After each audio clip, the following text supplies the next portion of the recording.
Topic है पदार्थ या द्रव्य।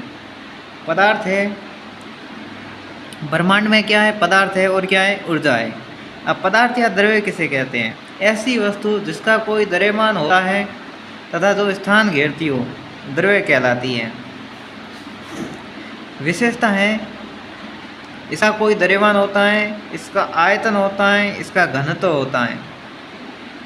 अब आ जाता है जो पदार्थ या द्रव्य है उसको दो भागों में विभाजित किया गया है। इसमें एक तो आ जाता है भौतिक वर्गीकरण और एक आ जाता है रासायनिक वर्गीकरण। भौतिक वर्गीकरण में हम देखेंगे ठोस, द्रव, gas, plasma, Bose Einstein condensate, FIC यानी कि फॉर्मियोनिक कंडेंसेट। इसमें जो है पदार्थ की चौथी अवस्था पूछे तो आप लिखोगे प्लाज्मा, पदार्थ की पांचवी अवस्था पूछे तो आप बताओगे बोस आइंस्टीन कंडेंसेट, और पदार्थ की छठी अवस्था बताओगे फॉर्मियोनिक कंडेंसेट। फिर आ जाता है रासायनिक वर्गीकरण।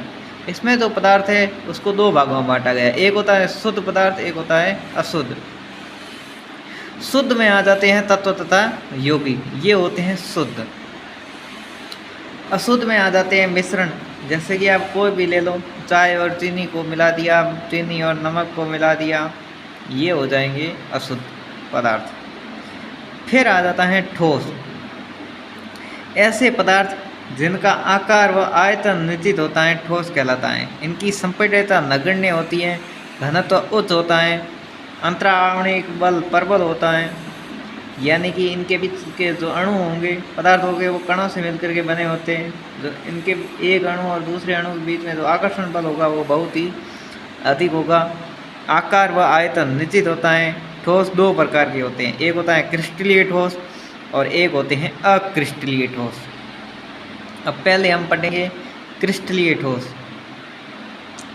इनकी ज्यामिति निश्चित होती है, इनका गलनांक भी निश्चित होता है, जैसे कि नमक है, लकड़ी है, धातुएं हैं, ये सारी।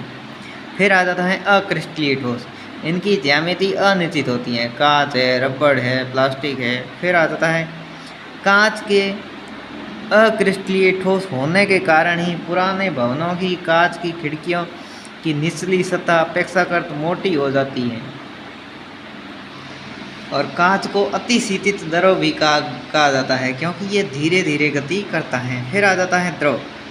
इसका आयतन निश्चित होता है, आकार आकृति अनिश्चित होती है, संपीड्यता नगण्य होती है, घनत्व उच्च होता है लेकिन ठोस से कम होता है।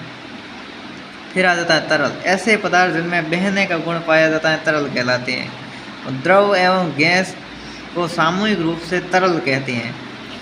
द्रव के बहने के गुण का विरोध करना क्या कहलाता है? श्यानता या विस्कोसिता।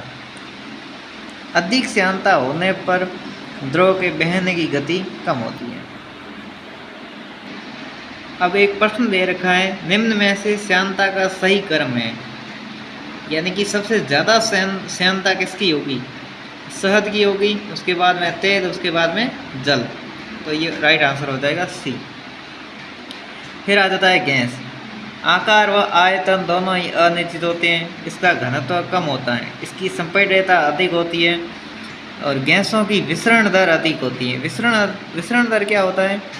पदार्थ के अधिक सांद्रता से निम्न सांद्रता की ओर जाना विसरण कहलाता है। फिर आ जाता है प्लाज्मा। ये पदार्थ की चतुर्थ अवस्था है।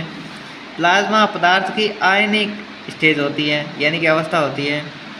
प्लाज्मा के कारण ही सूर्य, तारों में चमक होती है। सूर्य की ऊर्जा का स्रोत हाइड्रोजन का नाभिकीय संलयन है। ट्यूबलाइट, पारा आदि की चमक प्लाज्मा के कारण ही होती है। फिर आ जाता है बोस आइंस्टीन कंडेंसेट। ये जो है पदार्थ की पांचवी अवस्था है। बोस आइंस्टीन कंडेंसेट के निर्माण हेतु वायु के घनत्व को 1,00,000 गुना कम करके संघनित किया जाता है। 2001 का भौतिकी का Nobel prize Bose Einstein condensate पर दिया गया है। फिर आ जाता है फॉर्मियोनिक कंडेंसेट। यह पदार्थ की छठी अवस्था है और ये पोटेशियम वाष्प के कंडेंसेट से प्राप्त होती है। फिर आ जाता है निम्न में से द्रव अवस्था नहीं है। ठोस, प्लाज्मा, यौगिक, यानी कि ये द्रव्य की अवस्था नहीं है। द्रव्य यानी कि पदार्थ की अवस्था नहीं है, तो कौन नहीं है? यौगिक। फिर आ जाता है पदार्थ की आयनिक अवस्था होती है प्लाज्मा। द्रव्य के संबंध में, द्रव्य यानी कि पदार्थ के संबंध में निम्न में से असत्य कथन है। इनका आकार अनिश्चित होता है, इनकी संपीड्यता नगण्य होती है। ये द्रव है, तो यहाँ पर है द्रव के संबंध में निम्न में से असत्य कथन है। इनका आकार अनिश्चित होता है, इनकी संपीड्यता नगण्य होती है। ए और बी उपरोक्त में से कोई नहीं, तो इनमें से कोई भी असत्य नहीं है, दोनों ही सत्य है। फिर आ जाता है पदार्थ की पांचवी अवस्था है बोस-आइंस्टीन कंडेंसेट BEC। फिर आ जाता है पदार्थ की उच्च घनत्व अवस्था, ये होती है ठोस। ठोस में है घनत्व उच्च होता है। सर्वाधिक विसरण की क्षमता गैस में होती है। सबसे ज़्यादा कैलोरी का मान वसा का होता है। शुद्ध जल का प्रासरण दाब 0 होता है। ठोस में अंतराणविक दूरियां लघु होती है, यानी कि सबसे कम होती है।